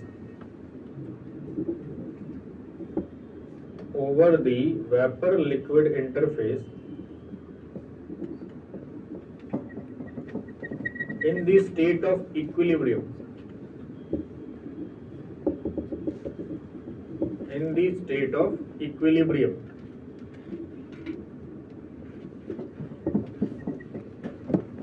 अगला पॉइंट, ये जो पॉइंट है ये बहुत इंपॉर्टेंट पॉइंट है, तो इसको थोड़ा हाईलाइट करके लिखना है। Vapour pressure is direct measurement of volatility. Vapour pressure is direct measurement of volatility. Volatility bracket में लिखो escaping tendencies, ESCAP, escape velocity वाला, escaping tendency, escaping tendency of liquid. Volatility bracket में स्केपिंग टेंडेंसी ऑफ लिक्विड। जितना ज्यादा vapour pressure होगा उतना ज्यादा liquid को वेपर में कन्वर्ट करने की टेंडेंसी होगी। ये बात कैसे हुई? तो देखो मैं क्या कह रहा हूँ कि इक्विलिब्रियम में जो प्रेशर लगा रहा है वो वेपर प्रेशर। अगर कोई लिक्विड ज्यादा वेपर में कन्वर्ट करने की टेंडेंसी रखेगा तो इक्विलिब्रियम में वेपर भी ज्यादा मिलने वाला है। ज्यादा वेपर है ज्यादा प्रेशर लाएगा। बात समझ में आ रही है? तो जिसका वेपर प्रेशर ज्यादा है, मान लो पेट्रोल और पानी है, जल्दी पेट्रोल उड़ जाता है, तो पेट्रोल का वेपर प्रेशर ज्यादा है और पानी का कम। बात समझ में आ रही है? एक बात और समझिए, जैसे उस इक्वेशन के बारे में बात करें तो H2O liquid in equilibrium with H2O gas, ऐसा है। तो बताना इक्विलिब्रियम पे अगर मैं इक्विलिब्रियम कांस्टेंट लिखूंगा तो गैस रहता है तो Kp कह देते हैं ना, is P of H2O at equilibrium, और पानी के लिए तो वैल्यू 1 लेते हैं। तो मैं ऐसे कह सकता हूं क्या कि यही चीज तो वेपर प्रेशर है। इक्विलिब्रियम पे जो प्रेशर होता है उसको वेपर प्रेशर कहते हैं। ये तो basically vapour pressure is also equal to Kp, that is equilibrium constant. और आपको पता है इक्विलिब्रियम कांस्टेंट मतलब इक्विलिब्रियम में पढ़ा ही होगा कि equilibrium constant temperature dependent parameter है ना। तो मैं यहां से एक बात और लिख सकता हूं कि vapour pressure function of temperature है, और आगे हम सीखेंगे कि एक्चुअली ये डायरेक्टली प्रोपोर्शनल टेम्परेचर होता है। लॉजिकल लगता है, ज्यादा हीट करोगे ज्यादा टेम्परेचर पर ज्यादा वेपर में बनने की टेंडेंसी होती है। और एक बात और, ये इनवर्सली प्रोपोर्शनल है इंटरमॉलिक्यूलर फोर्सेस। ये कैसे? अगर मान लो कोई लिक्विड है जिसमें आपस में ही बहुत स्ट्रॉन्ग बॉन्ड बना हुआ है, तो वेपर में जल्दी कन्वर्ट नहीं होगा ना। जैसे क्वेश्चन ऐसे आ जाता है कि मान लो आपसे बोला गया कि दो लिक्विड दिए गए, एक लिक्विड है CH3OCH3 ईथर और एक लिक्विड है C2H5OH। इसमें हाइड्रोजन बॉन्डिंग होगी, तो ये आपस में ही बहुत स्ट्रांगली जुड़े हुए हैं। इसमें फोर्स ज्यादा है तो वेपर में कन्वर्ट कम होगा, तो इसका वेपर प्रेशर हाई होगा। समझे क्या? ये लिख लीजिए।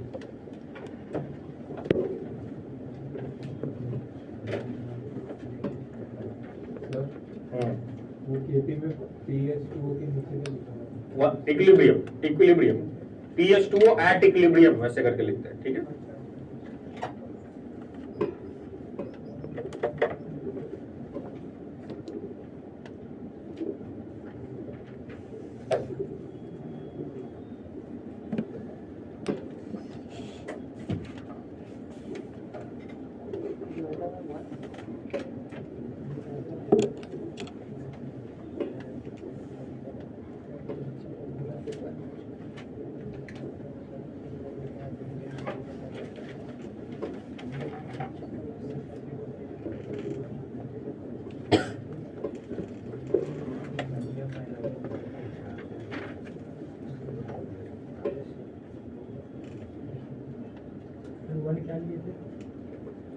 पानी लिक्विड है, लिक्विड प्योर लिक्विड का इक्विलिब्रियम कॉन्सेंट्रेशन 1 लेते हैं ना, मतलब कॉन्सेंट्रेशन 1 लिया करते इक्विलिब्रियम में याद होगा, वही 1 किया वहां।